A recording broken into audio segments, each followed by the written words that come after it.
റസൂലിന് ആരും ഇല്ലായിരുന്നു. ഉമ്മയില്ലായിരുന്നു, വാപ്പയില്ലായിരുന്നു, അനിയനില്ലായിരുന്നു, ജ്യേഷ്ഠനില്ലായിരുന്നു, പെങ്ങളില്ലായിരുന്നു, പ്രണയിനിയുമില്ലായിരുന്നു.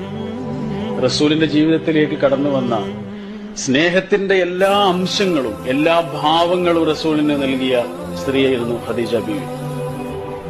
ആ ബന്ധത്തിന്റെ ഏറ്റവും തീക്ഷണമായ പ്രത്യേകത, ഏറ്റവും ആഴത്തിലുള്ള പ്രത്യേകത എന്ന് പറയുന്നത് റസൂലിനെ അത്രയേറെ ഉൾക്കൊണ്ടിരുന്നു എന്നുള്ളതാണ്. പെങ്ങളില്ലാതിരുന്ന റസൂലിന് പെങ്ങളായിരുന്നു. പ്രണയിനി ഇല്ലാതിരുന്ന റസൂലിന്റെ ജീവിതത്തിന് പ്രണയം എന്താണെന്ന് പറഞ്ഞെടുത്തത് ഖദീജ ബീവിയാണ്. ഉമ്മയെ കിട്ടിയിട്ടില്ലാത്ത റസൂലിന് ഉമ്മയുടെ സാന്ത്വനം നൽകിയത് അവരാണ്. റസൂലിനേക്കാൾ കുറച്ച് പ്രായക്കൂടുതലാണ്, അല്ലെ?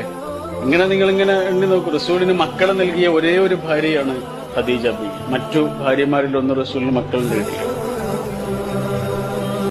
റസൂലിന് ആരും ഇല്ലായിരുന്നു. ഉമ്മയില്ലായിരുന്നു, വാപ്പയില്ലായിരുന്നു, അനിയനില്ലായിരുന്നു, ജ്യേഷ്ഠനില്ലായിരുന്നു, പെങ്ങളില്ലായിരുന്നു.